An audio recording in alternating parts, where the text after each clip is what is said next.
निडरता के साथ किसी ने जम्मू कश्मीर में काम किया है तो वो कांग्रेस का कार्यकर्ता है। कि गठबंधन होगा मगर कांग्रेस पार्टी के कार्यकर्ता की इज्जत रिस्पेक्ट मेंटेन करके होगा। 10 साल का सफर काफी लंबा होता है। 10 साल में बहुत कुछ बदल गया। मोदी सरकार ने 10 साल अपना शासन चलाया और बहुत कुछ देखने को मिला।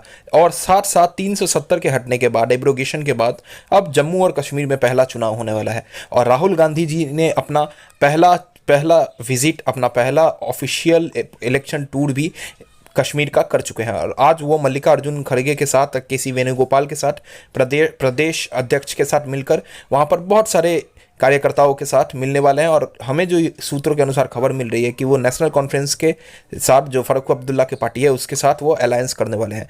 दोस्तों, राजनीतिक प्रतिकरण बहुत इंपॉर्टेंट होने वाला है, क्योंकि जम्मू और कश्मीर में जो 370 का मुद्दा है उस पर एक अब प्रूफ मतलब एक ऑथेंटिकेशन प्रोसेस चलने वाला है। अगर बीजेपी वहाँ पर जीत गई, क्योंकि जम्मू में उसकी परिस्थिति काफ़ी अच्छी लग रही है, तो ये प्रूफ हो जाएगा कि ये तय हो जाएगा, ये माना जाएगा कि 370 का जो नियम था वो काफ़ी अच्छा था। और हमें देखने को ये भी मिला कि राहुल गांधी कल लाल चौक पर आइसक्रीम पार्लर में एंजॉय कर रहे थे, अपने कार्यकर्ताओं से मिल रहे थे, अपने समर्थकों से मिल रहे थे। लेकिन जो मेन मुद्दा है, राजनीतिक मुद्दा है, वो ये है कि अब आने वाले जो पॉलिटिकल जो सिचुएशन है, जो आने वाला जो इलेक्शन है, उसमें अब भारतीय जनता पार्टी और कांग्रेस के बीच में तो सीधा भिड़ाव नहीं है, क्योंकि रीजनल पार्टीज का भी रोल बहुत इंपॉर्टेंट होगा। सबसे पहले वहाँ पर महबूबा मुफ्ती और नेशनल कॉन्फ्रेंस के बीच एक बहुत करारा टक्कर होने वाला है। और गुलाम नबी आज़ाद को भी हम काउंट आउट नहीं कर सकते हैं, क्योंकि उन्होंने भी, जो पूर्व मुख्यमंत्री भी थे कांग्रेस के, उन्होंने भी अब अपनी संगठन छोड़ एक नई रीजनल पार्टी का निर्माण किया है, जिससे अब पता ये और कंपटीशन होने वाला है। लोकसभा चुनाव में हालांकि जो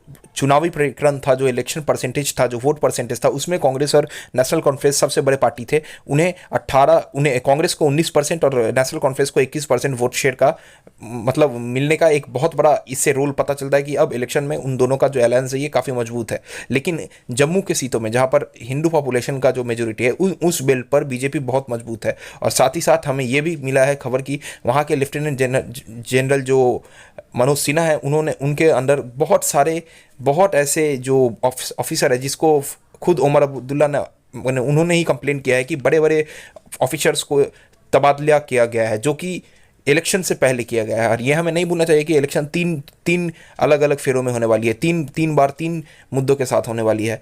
तो इससे ये पता चलेगा कि सितंबर और अक्टूबर के बीच जो इलेक्शन होगा, इसमें जम्मू और कश्मीर में क्या मेन मुद्दा होगा। एक मुद्दा तो जरूर होगा कि एब्रोगेशन ऑफ 370, जिस पर महबूबा मुफ्ती का भी प्रतिवाद था। लेकिन अब क्या होने वाला है आने वाले दिनों में, इसका एक बहुत बड़ा नजरिया हमें इस इलेक्शन के थ्रू पता चलेगा। कांग्रेस का संगठन हालांकि टूट चुका था, लेकिन अब धीरे धीरे जिस तरीके से कांग्रेस के संगठन अब गुलाम अहमद मीर के अंदर में, जिस तरीके से तरीक के अहमद में जिस तरीके से आगे बिल्डअप हुआ है, उससे पता चल रहा है कि राहुल गांधी और मल्लिकार्जुन खड़गे अब बहुत सीरियस है इस इलेक्शन के साथ। और सूत्रों के अनुसार ये भी हमें खबर मिल रहा है कि कांग्रेस हर वो रीजनल पार्टीज, हर छोटे मोटे पार्टीज के साथ अलायंस करेंगे जो बीजेपी के विरुद्ध में है।